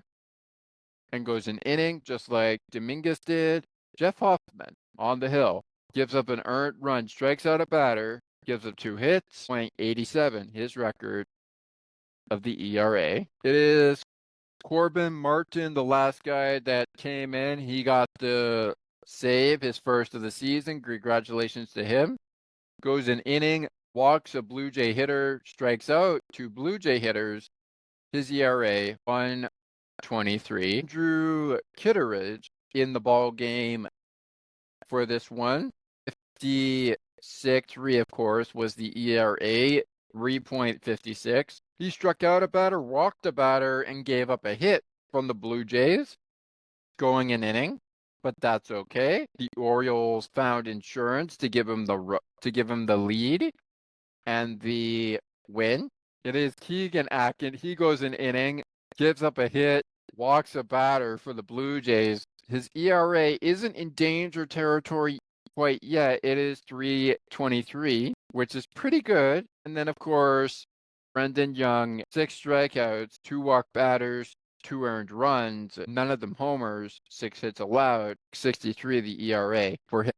All right, on the other side, we will dive into the trade deadline news as we will bring up the National League standings update, get a little bit of an update on the American League East, division to see where both the Rays and the Yankees game is at right now, as the Red Sox have played their game and the Blue Jays and Orioles have played their game. My thoughts on the series coming up when we continue on Blue Jays game recap that was played in an Oriole final attendance record of the nightcap.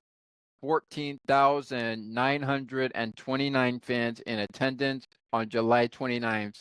Nightcap game in which the Blue Jays lost 3-2, but then took care of the afternoon game 9-8, just barely in front of that attendance record that we just mentioned, and we'll mention it on the other side in case you missed it. Blue Jays game recap wraps up next with trade deadline news and my thoughts on the series as we set up Kansas City Royals and Blue Jays day.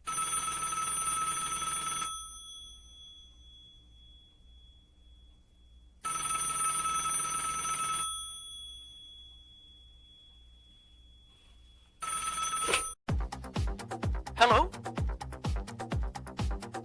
How are you, my friend?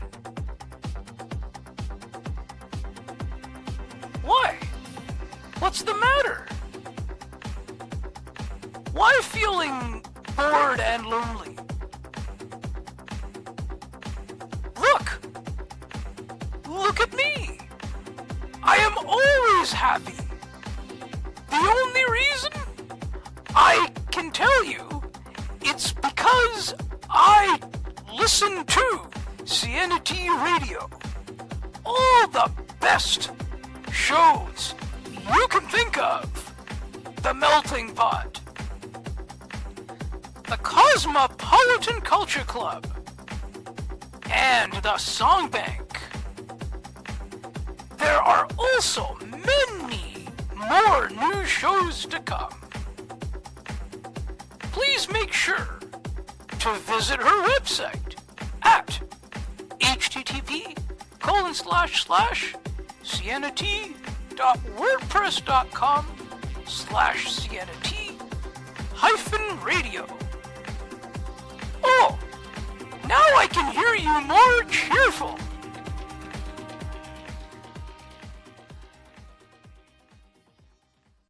CNT Radio, making your day brighter, one song at a time.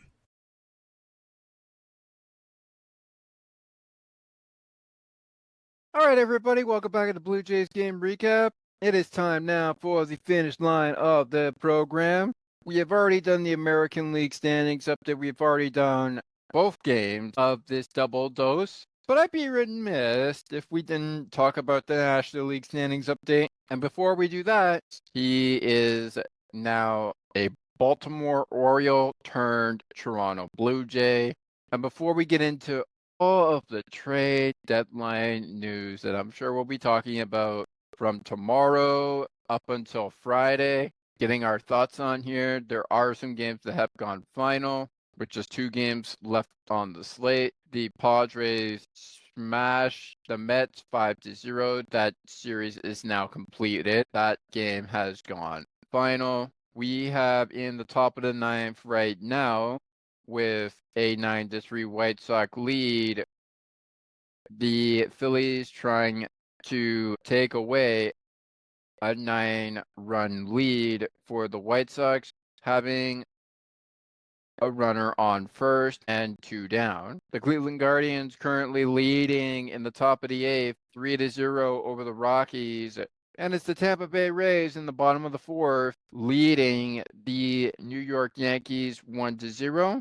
In the top of the 3rd, we have the Marlins up 2-0, I should say, on the St. Louis Cardinals. It is tied at 2 through 4 innings of play heading into the 5th, with the Cincinnati Reds tying the Dodgers at 2 runs apiece. 2 runs Dodgers, 2 runs Cincinnati Reds. Still to come, 38 minutes after 9 o'clock, we have the Texas Rangers with Nathan Eovaldi taking on Jose Soriano, and Brian Wu versus Jeffrey Springs 5 minutes after 10 o'clock p.m. on the East Coast. It is currently 8:22 p.m. Eastern Time. And now that we've gotten all that out of the way, we'll get to the National League standings update in about a few minutes. But before we do that, let's talk about the series that was the Battle of the Birds. Now, the Battle of the Birds is here for one more series, and I believe that's at Rogers Center sometime in September.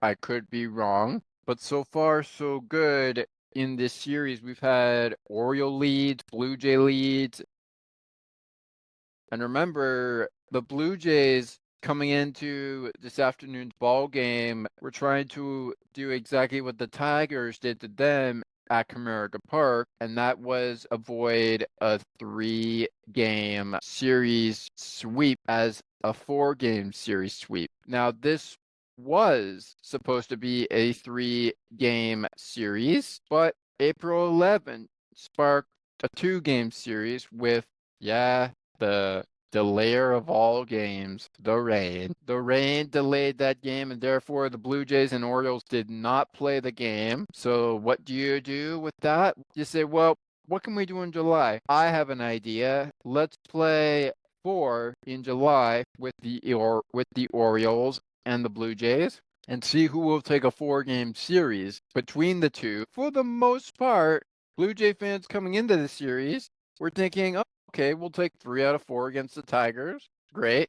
Let's see what we can do against the Orioles. And of course, as luck would have it, things spiraled and you just kind of looked at it and said, well, all right, maybe we'll make a good deal on the next one and try to get 3 against the Royals. Now, I had said that the Orioles, for most people that talk about the Orioles, I don't talk bad about teams, but they were described as one of the bad teams in the American League East. That may be true right now, but in a couple of games from now, well, I would say don't quit your day job on that one, because if the Orioles pick up win after win after win after win after win, I could go on, and I won't, but I will say this. I think the Orioles will be a brand new team as we smash closer to October baseball. But first, September. And before September, we got to play August baseball. And that month is coming up next. As far as the series goes, I'm just glad, Blue Jays fans, like most of you, that we have taken care of business against the Orioles and have avoided a sweep against the Orioles. We have avoided a sweep against the Orioles, just like the Tigers did to us before we began a series with the Orioles Monday night. Am I upset that the Tigers didn't let us sweep them in Comerica Park? A little bit, but it is what it is. You got to take it game by game. Remember what Vladi said to us during the last homestand? The fan base is amazing. We're working hard to bring the World Series back to Toronto. That's what he said last homestand. And that couldn't be any further from the truth. Things happen, and they happen for reasons. Some of us may not like it. Some of us may think that's, total whatever it is you want to use. And breaking news, just as we're getting into the National League standings update. That's where we're headed right now, as it is time to talk about the National League standings update. And just when you thought things would go from good to bad to worse for the Dodgers, Shohei Ohtani has exited this ball game, and it is very unlikely he will return to this ball game. He is out of the ball game right now as they head to the bottom of the 5th. I'm sure there'll be some reports coming out about Ohtani's injury, but he is out for the game right now. Who's coming in to pitch for him? I'm sure we'll find out as we continue to watch the Cincinnati Reds take on the LA Dodgers. I'm sure we'll find out. I'm for sure find out as it goes along. But let's go right in to the National League standings here, and let's figure it out, as the update has not been made, but I'm sure it has been updated for the National League. And just a reminder, with the games that are underway and the games that will be underway as we approach 9:30 Eastern, the Philadelphia Phillies currently sit at top the National League East over the New York Mets at 61-46. The New York Mets currently 62-47, and they are getting ready for their series against the San Francisco Giants August 1st. So they'll be back to another San Francisco Giants series with the Giants. Meanwhile, the White Sox are taking on the Philadelphia Phillies, and of course that game will soon have gone final. Who's up for them on August 1st? Well, I'm sure we will find out. St. Louis and Miami are underway right now with the records 55-54. They're wrapping up their series. Of course, the record for the Miami Marlins, 51-55. Hoping for that one to change in Miami's favor to 52-55. And in St. Louis's favor, 56-54. Which would mean that the Marlins record would go from 51-55 to 51-56. If it goes the Marlins way, it would be 52-55. And of course, for the Cardinals, it would be 55-55 if it goes the Marlins way. That game underway right now. Cincinnati getting ready to play the Atlanta Braves, who currently are 45-62. Just 16 games out of the division, 14 games out of the wild card. The Miami Marlins are only 7.5 games out of the wild card, but 9.5 games back of both the New York Mets and the Philadelphia Phillies, who currently are preparing for their trade deadline matchup and underway against the teams that they are underway for July 30th. 2025, the Chicago White Sox are the Philadelphia Phillies opponents as of right now. Now, Milwaukee currently holds the National League Central, but the Cubs are a game away from the division and only 3.5 games in on the wild card.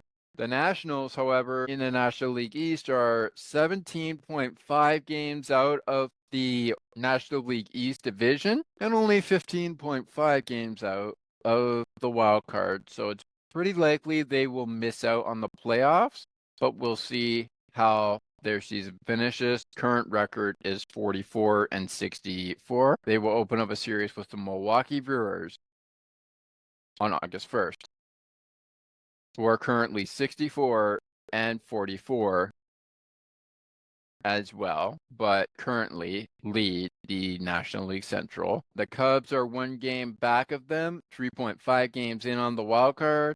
8 games out of the division are the Cincinnati Reds, but 3.5 games back of the wild card. The Cardinals, maybe they are 5 games out of the wild card. And while the Pirates' hopes may be dashed of getting into the postseason, it's still a very young season.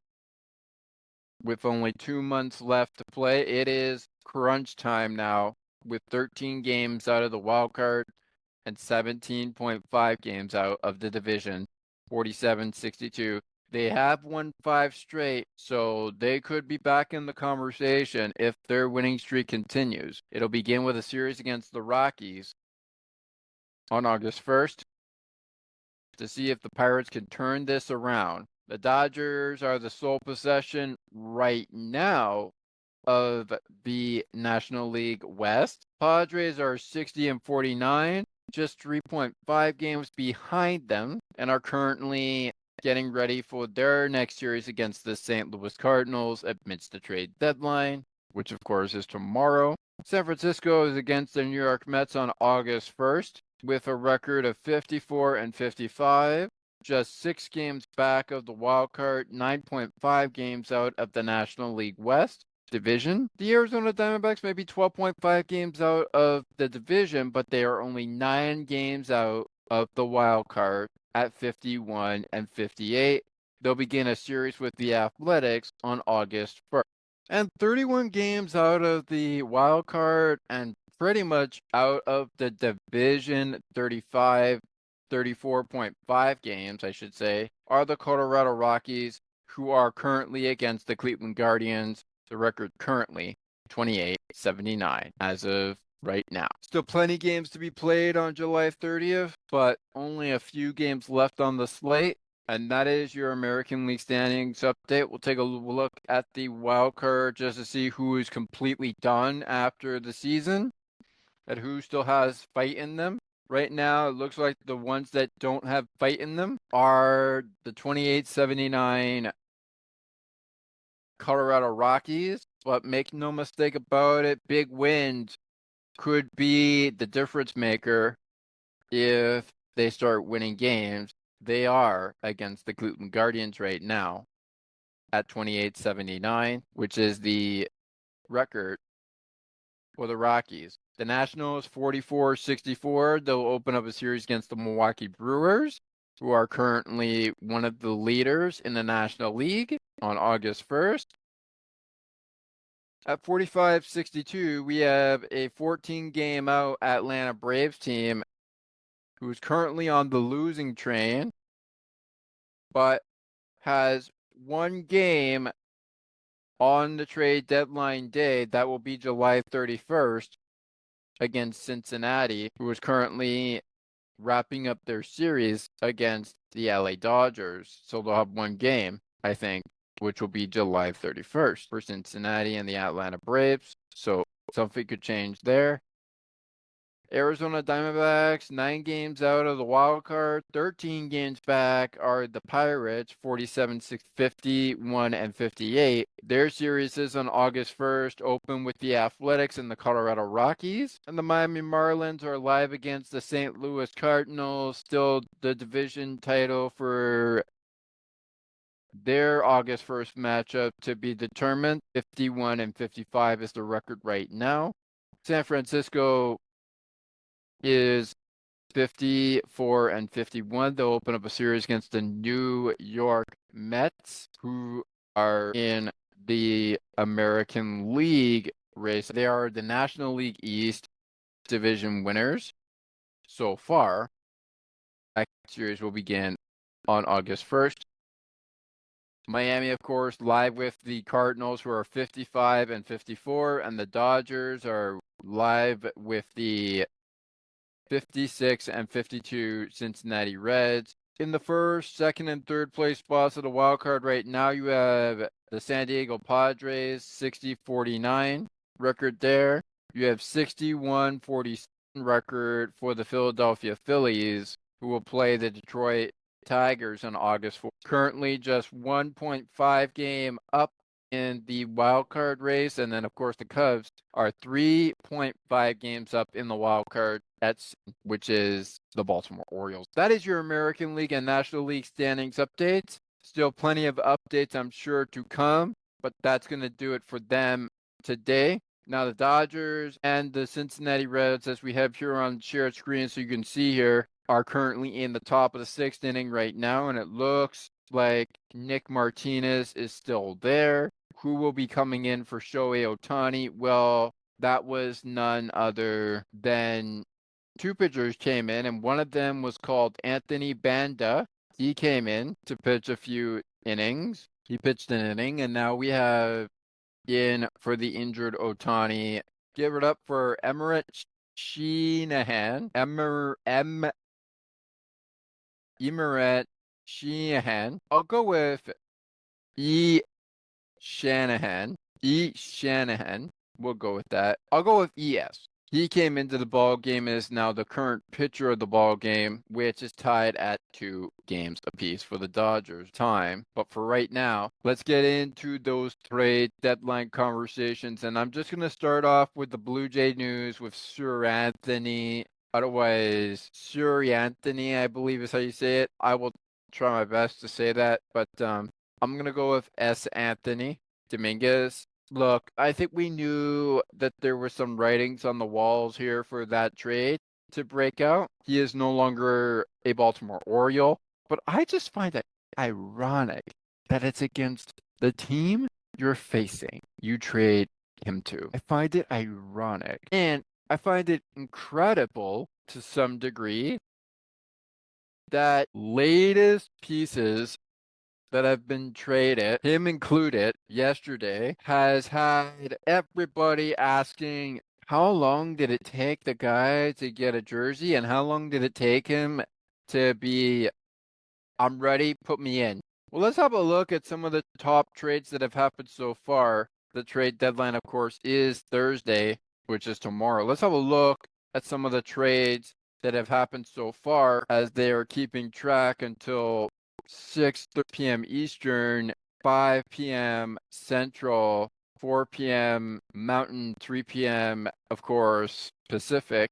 The Giants have acquired Boston Red Sox designated hitter Rafael Devers for left-hander Kyle Harris, Jordan Hicks as well as a right-hander, and Jose Bello. James Tibbs III, an outfielder, is also headed there for the Red Sox to get out of the Giants, who will just acquire a designated hitter, Rafael Devers. The news that comes out here in a shocking blockbuster that seemingly came out of nowhere over a month before the July 31st trade deadline, the Giants acquired Devers from the Red Sox for 4 players. San Francisco also agreed to assume all of the money remaining on Devers' contract. Devers, who was in the second year of a 10-year $313.5 million extension contract with the Red Sox, have become the face of the franchise in Boston. However, the relationship between the two sides became fractured after the club signed another third baseman, Alex Bregman, the past offseason, June 15th. Yeah, we all know what that meant. The Phillies have acquired Johan Durant from the Twins for catcher Eldorado Tate and right-handed pitcher Micah Bell, if I'm saying that right. The story goes, one of the hottest available names is off the board, with the Phillies adding yet more to their bullpen in the form of a right-hander, Grant, who brings with him triple-digit fastball velocity and secondary stuff to match Duran, has pitched to an ERA of 2.01 with 53 strikeouts in 49 and one-third innings pitched this season. Tate, the Phillies' number 4 prospect, as ranked by MLB's Pipeline, is an 18-year-old backstop with power potential who has recently promoted to high A. Bell, ranked number 2 Philadelphia system for several years after he was drafted, had since fallen to number 6, but had continued showing improvement, posting a 2.31 ERA in 13 starts as a 23-year-old in AAA this season. The Mets have acquired right-handed pitcher Ryan Helsley for the Cardinals to receive infielder Jesus Bass and right-handed pitcher Nate D, also right-handed pitcher Frank Elizolt, if I'm saying that right. I'll go with Frank E if I'm not saying that right. The Mets remain focused on improving their bullpen, acquiring their second elite reliever of the day, and Helsley, who has a 3.0 ERA and 41 strikeouts in 36 innings this season, has a high-octane four-seam fastball, but leans heavily on a wipeout slider. Although he's dealt with some periods of inconsistency, he's given up just 1 earned run over his last 11 appearances, dating back to June 19th this year, where he posed 0.82 ERA in 11 inning pitches. As Dahome, if I'm saying those names right, I apologize, were both ranked among Pipeline's top 30 Met prospects, Baz at number 8 and D at number 14. However, Frank E was the 9th round pick of the 2024 draft, recently promoted to high A.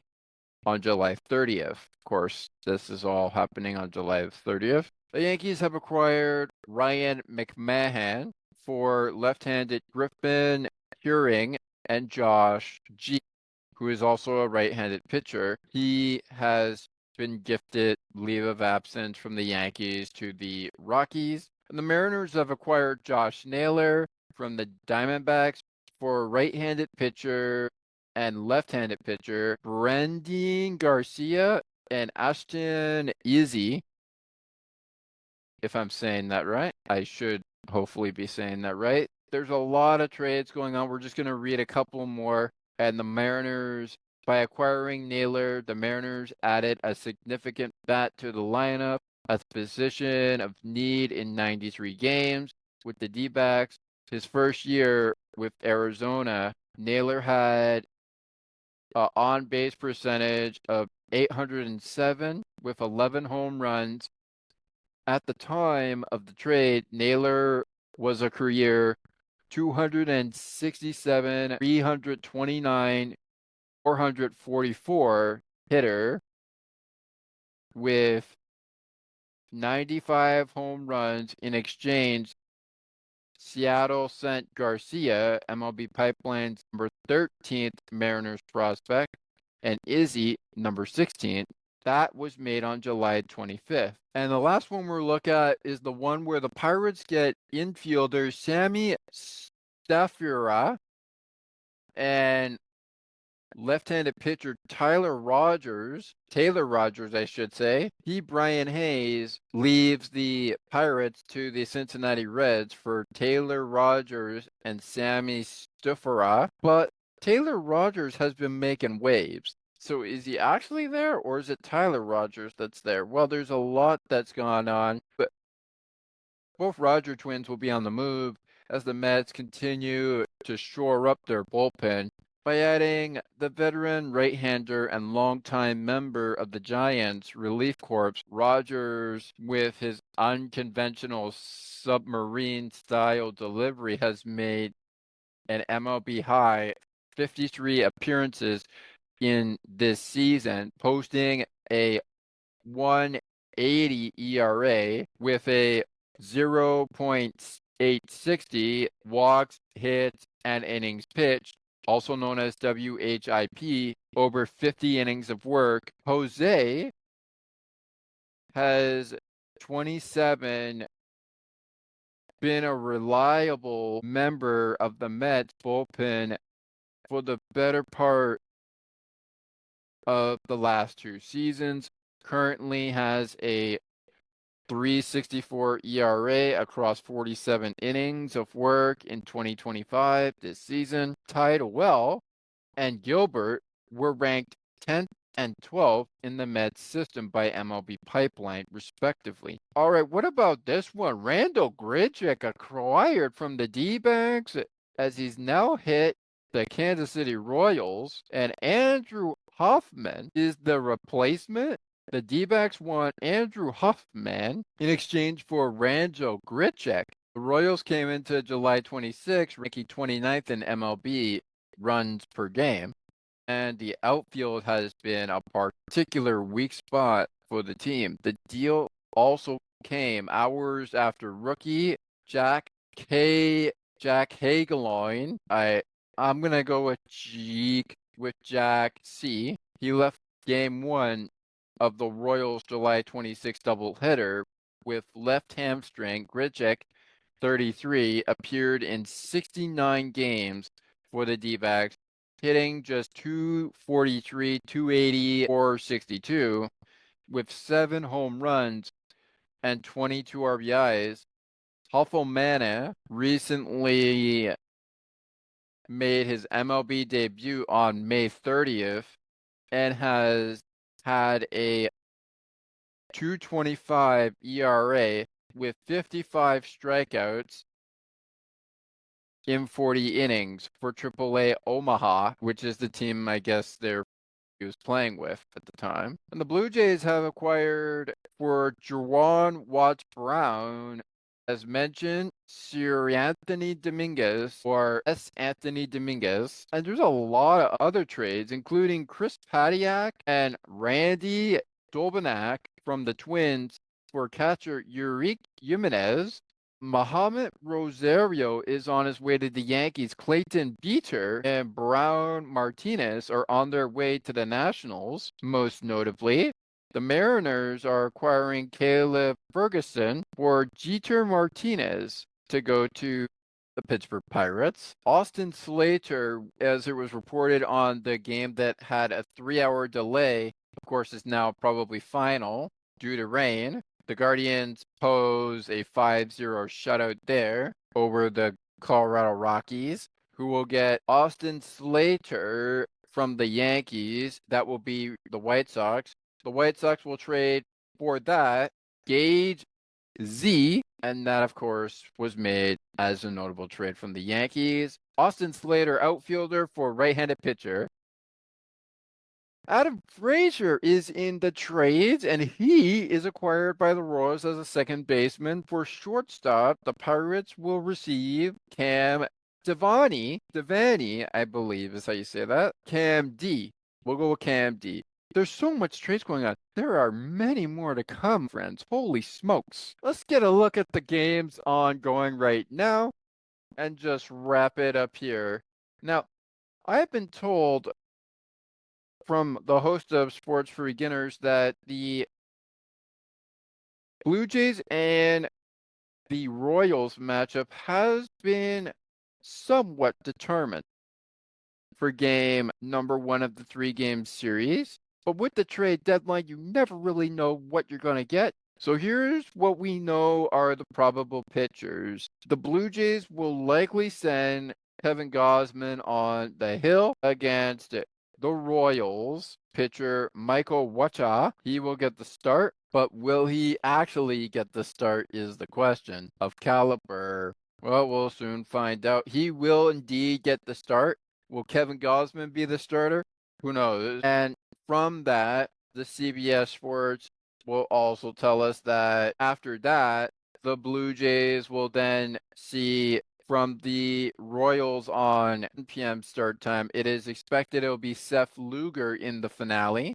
But should that indeed be the case, it will be Kevin Gausman to open the series against Michael Wacha. And then August will either be Max Scherzer versus the Royals pitcher of choice, Noah Cameron. And then on August 3rd, the Blue Jays pitcher of choice against Seth Lugo will be Chris Bassett. But that's if everything stays the same. Remember, we got the trade deadline tomorrow, and everything matters going into the Friday series against the Royals. And of course, for the Orioles, the Chicago Cubs. Everything matters on Thursday. You've got a lot to think about. There's a lot of trades going left and right, and we're still making a lot of those trades coming out. So pitching matchups like the ones I've mentioned already, by the time you hear this, might change. It might not be Seth Lugo. It might not be Noah Cameron. It might not be Kevin Gausman. It may not be Max Scherzer. It may not be Chris Bassett. Things are changing Thursday, and who's staying, who's going? For that, we have to tune in to the trade deadline at 6 p.m. Eastern Time, 5 p.m. Central Time, 4 p.m. Mountain Time, 3 p.m. Pacific, where everybody's going. If you're not interested in that, be sure to join me back in Blue Jay Game Recap Studio Tuesday afternoon for Game 1 of this 3-game series against the Colorado Rockies. And then, of course, Game 2 Wednesday. Ahead of the Rockies series finale, I'll have both games recorded for you and out to you, hopefully, ahead of the Rockies series finale with the Blue Jays. We'll head that up to you. The next team of topic up until that time will be the Kansas City Royals. We will be back with you for Blue Jays game recap after the homestand to talk about the Rockies and the Blue Jays, which gets started Monday at 8. It is 9-8. The Blue Jays take it, but the Orioles win the season series, and they do so taking game 2 and 1 of the doubleheader 3-2 in the nightcap, 16-4 in the afternoon cap, and then 11-4, of course, to count all 3 games on Monday's action. Well, that's it for the road trip until we see the Rockies take on the Blue Jays in Colorado.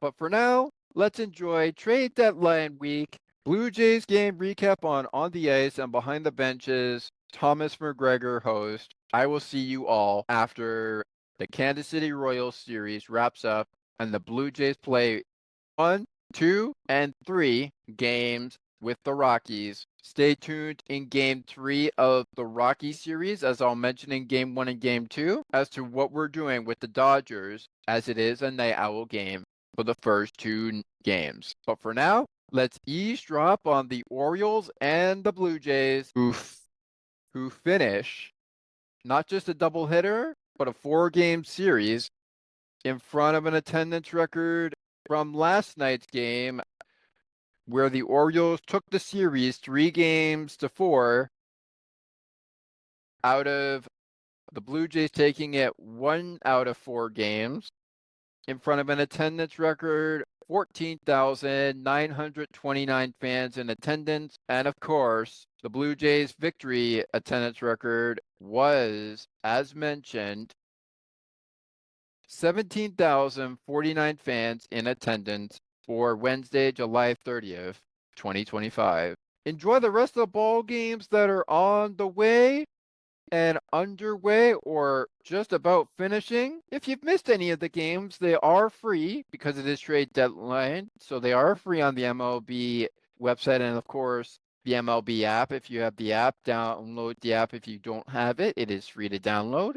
My name is Thomas McGregor. I'll see you after the Rockies and the Blue Jays in the first of the 6-game road trip after a short 3-game homestand against the Royals. Lights up, let's go. Have yourselves a great trade deadline weekend.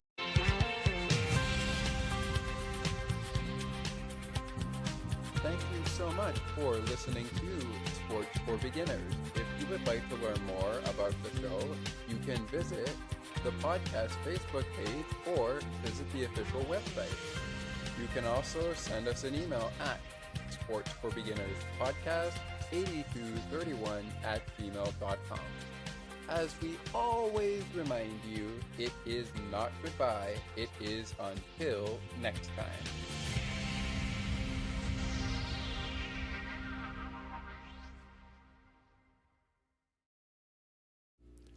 Thank you so much for listening to the On the Ice and Behind the Benches post-game show on the Sports for Beginners podcast feed. Remember, everybody on the Ice and Behind the Benches, to join Thomas every Tuesday for weekly episodes of your favorite ice content, from the drop of the puck to hitting the showers. We thank you for joining us. Hey Blue Jays fans, a Blue Jays game recap for Sports for Beginners. It is your host of On the Ice and Behind the Benches, the podcast, Thomas McGregor here. While it may have come to an end on Sports for Beginners, I highly encourage you to stay tuned for further updates on Sports for Beginners as they are taking a new path. But don't be afraid to join me during the next road series as Blue Jays game recap continues on the Ice and Behind the Benches. From all of us at Sports for Beginners who put Blue Jays game recap into play, thank you very much for joining us and listening to the show. If you'd like to see it again, please let our host of Sports for Beginners know, and have yourselves a great All-Star weekend and a great second half. See you then.